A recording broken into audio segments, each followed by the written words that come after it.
દિલ્હી અને પંજાબના CM airport ખાતે પહોંચ્યા। દિલ્હીના મુખ્યમંત્રી અરવિંદ કેજરીવાલ અને પંજાબના મુખ્યમંત્રી ભગવંત માન આવતીકાલે વડોદરાની મુલાકાતે આવશે અને ગુજરાતના લોકસભા ચૂંટણીના કેમ્પેનનું વડોદરાથી લોન્ચિંગ કરશે। ગોત્રી વિસ્તારની ખાનગી હોટલમાં પ્રેસ કોન્ફરન્સ કરી માહિતી આપશે। બંને મુખ્યમંત્રી પત્રકાર પરિષદને સંબોધશે। કોંગ્રેસ અને આમ આદમી પાર્ટી આપ વચ્ચે બેઠકોની વહેંચણી થઈ ગઈ છે, જેમાં ગુજરાતની 24 બેઠક પર કોંગ્રેસ અને 2 બેઠક પર ભરૂચ અને ભાવનગર પર આપ લડશે।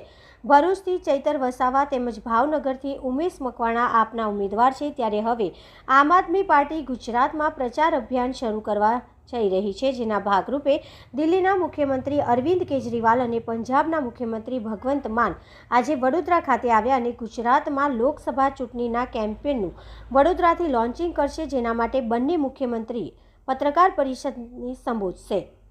कॉन्फ्रेंस करेंगे, आपसे बात करेंगे। लोकसभा चुनाव में तरफ से 2 सीटों पे आम आदमी पार्टी लड़ रही है। हमारी गुजरात की जनता से अपील है कि पिछले चुनावों में आपने 26 की 26 सीट बीजेपी को दी, लेकिन बीजेपी के तो जितने आप एमपी बनाते हैं वो बीजेपी के गुलाम होकर रह जाते हैं। गुजरात की आवाज़ नहीं उठाते, गुजरात के लोगों के लिए कोई काम नहीं करते।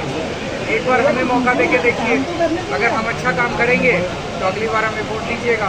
लेकिन आपने बीजेपी को ट्राई करके देखा, बीजेपी वालों ने आपके लिए कोई काम नहीं। अच्छा, पिछले दिनों में हम लोग देखें केजरीवाल जी, तो कांग्रेस से और आपसे कई सारे जो नेता हैं वो बीजेपी से जुड़ चुके हैं, भर्ती अभियान चलाया है।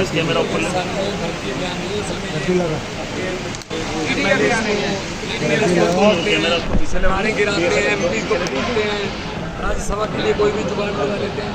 तो